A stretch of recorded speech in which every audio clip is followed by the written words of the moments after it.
flames with fire on the edge of fury. Out of time, running in and out of time. Hear the ticking of the countdown clocks tonight. God, we need some action. If we're gonna make it like a true survivor, we need some action.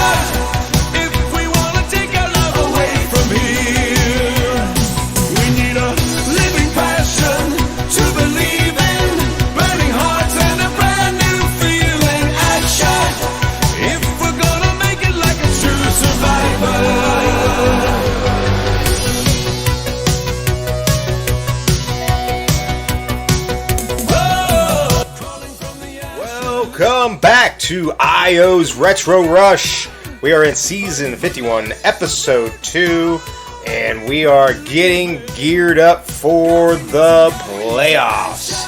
I'm just going to let that intro play on a little bit in the background because, well, it is just a banger. That intro took way too much time for me to put together, but we're here now, and we are going to give you a quick recap of what was the last couple of weeks. So let's go ahead and start on over at the DSFL and look at the Tijuana Country Division. The Bondi Beach Buccaneers are currently standing atop of the entire league at a record of 10-3, undefeated in the conference, undefeated in the division. They're 5-1 at home. They have 420 points for leading all of the DSFL and 270 points against. They are going to be a tough team here in the playoffs. In second place, we have the Tijuana Luchadors, 7-6, 345 points for, 332 points against. They are currently 2-3 in the conference. Third place, Dallas Bird Dogs, 6-7, 256 points for, 407 points against. And then the bottom team in the division that will not be definitely making the playoffs, the Norfolk Seawolves at 3-2, 316 points for, 376 points against. Kind of strange considering actually that Dallas actually scored less runs or scored less points and gave up more, but that's just the way it is. So let's take it on over to the Royals and their Servants division, as the team that picked me up through waivers as I have recreated this season, the Minnesota Grey Ducks, are leading the pack with a record of 8-5, 390 points for, 301 points against. They are 3-2 in the conference. The Portland Pythons are 8-5 with 337 points for, 280 points against. They are 3-2 in the conference. And then Kansas City, right there, 7-6, 341 points for, 327 points against. Also 3-2 in the conference. And then at the bottom of the division, the London Royals, 3-2, most likely out of the playoffs.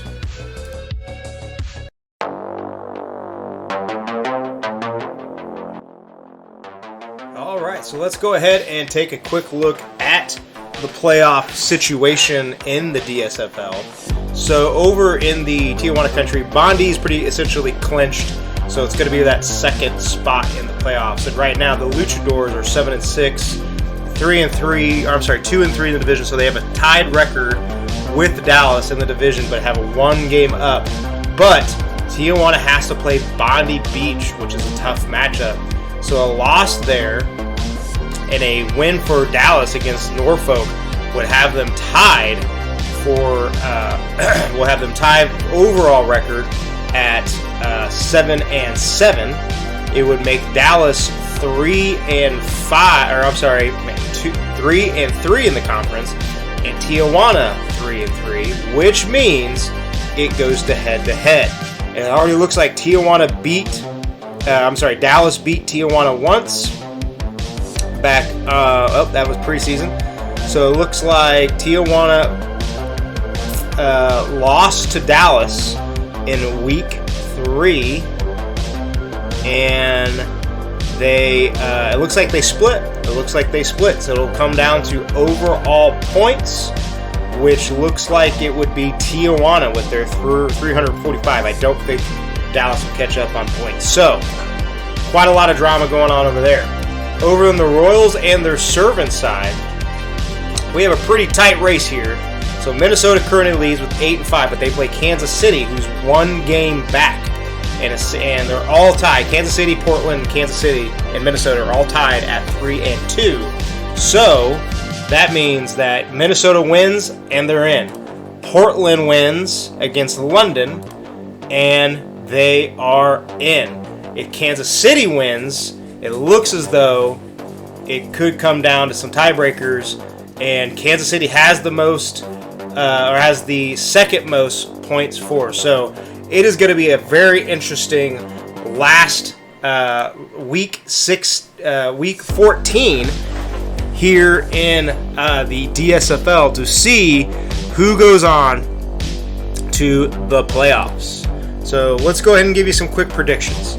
I think Bondi Beach obviously makes it, and I think the Tijuana Luchadors make it. Those are my two picks for the Tijuana country. Over in the Royals and the Servants, I think Minnesota defeats Kansas City, and we see a Kansas City and Portland in the playoffs. Thus, creating the scenario of the top 4 teams in the DSFL being Bondi Beach, Tijuana, Minnesota, and Portland.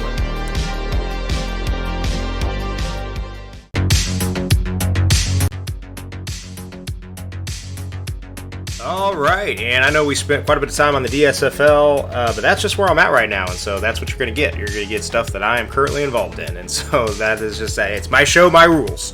Ioes Retro Rush. So anyway, let's move on over to the big leagues, the ISFL, and take a quick look at the NSFC with 1 week left to go. The Baltimore Hawks are at the top of the division at 9-5, 415 points for. They have a conference record of 8-4. The Yellowknife Wraiths are 9-6. They are have 387 points for. They have a conference record of 7-4. Sarasota Sailfish at third place, 9-6. 419 points for. They are 7-4 as well in the conference. And the Osaka Kaiju, 8-7, 382 points for, with a conference record of 6-5. Colorado Yeti, 6-9. They have a record of 4-7. They look to be out. Cape Town Crash, also 6-9. They have a conference record of 4-7. They also appear to be out with 2 games behind Osaka. And Black Forest Brew, 5-10, out of the playoffs. So over in the NFC, it looks like the 4 teams representing the NSFC is going to be the Baltimore Hawks, Yellowknife, Wraith, Sarasota Sailfish, and the Osaka Kaiju, unless I am missing something. But it appears that they have a 2-game lead over Colorado with only 1 game left to go. Over on the ASFC side, the Silverbacks are currently atop of the league at 9-6, tied with Arizona, 9-6. Both of them have Arizona actually has a better division record at 7-4. Silverbacks are 7-5 in the conference. Honolulu 8-6. They are 6-5 in the conference, tied with Austin Copperheads, who are also 6-5 but have a record of 8-7. And the New Orleans second line, also 8-7 with a conference record of 5-6. San Jose SaberCats 6-9, Orange County at the rear. So this one definitely looks a lot tighter. It looks like the Silverbacks and Arizona are definitely in. Nope, they're not definitely in, because it looks like Honolulu, Austin, New Orleans, all with 8 wins, 1 game back. I'm not going to go through all the scenarios here, but I'm just going to go ahead and give you my predictions. So, like I said, Ioes predictions for the ISFC. I'm going to predict the Silverbacks, Arizona, Austin Copperheads, and Honolulu. I am going to go with the top 4 teams, and the reason why, just looking at points for, points against, it just appears Austin, Honolulu, Arizona all have over 400 points for. New Orleans only has 343. Just looks like I'm going to go with the offensive juggernauts. I'm going to go with the offensive team. So, Io's prediction for the ISFL playoffs: Baltimore Hawks, Yellowknife, Sarasota, Osaka, New York, Arizona, Honolulu, Austin. We will see if it all comes to fruition, but we're going to wrap it up. That's this week's show. Come back next week as we preview the playoffs and see how Io did on his predictions. See you next time. This has been Io Tora with Io's Retro Rush, episode 2.